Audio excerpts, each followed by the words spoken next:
എല്ലാവർക്കും ലഞ്ച് കഴിക്കാൻ സമയമായി. എല്ലാവരും ലഞ്ച് കഴിച്ചോ? നമുക്ക് കഴിക്കാം. എല്ലാവരും ചോറ് വിളമ്പാം.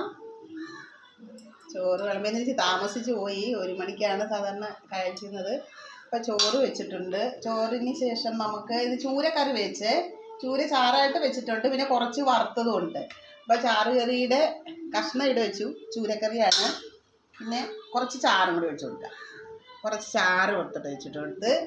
പിന്നെ നമുക്ക് അച്ചിങ്ങ തോരൻ മെഴുക്ക് പുരട്ടിയിട്ടുണ്ട്. തോരൻ വെച്ചില്ല, മെഴുക്ക് പുരട്ടിയാണ്. ഇത് നമ്മുടെ വീട്ടിലുണ്ടായതാണ് കേട്ടോ. വീട്ടിലെയാണ്. നല്ല മുഴുത്ത പയറാണ്. ഇത് ഒരു പ്രാവശ്യം ഞാൻ വീഡിയോ ഇട്ടിട്ടുണ്ടായിരുന്നു. അപ്പോൾ ഇന്ന് അത് പറിച്ച് മെഴുക്ക് പുരട്ടി. പിന്നെ മാങ്ങ കറിയായിട്ട് വെച്ചിരിക്കുന്നതാണ്. നല്ല സദ്യക്കൊക്കെ വേണമെന്ന മാങ്ങ കറിയില്ലേ അത്. പിന്നെ നമുക്ക് ചൂര വറുത്തതും കൂടി 2 കഷ്ണം വെച്ചേക്കാം. ചൂര വറുത്തതുണ്ട്.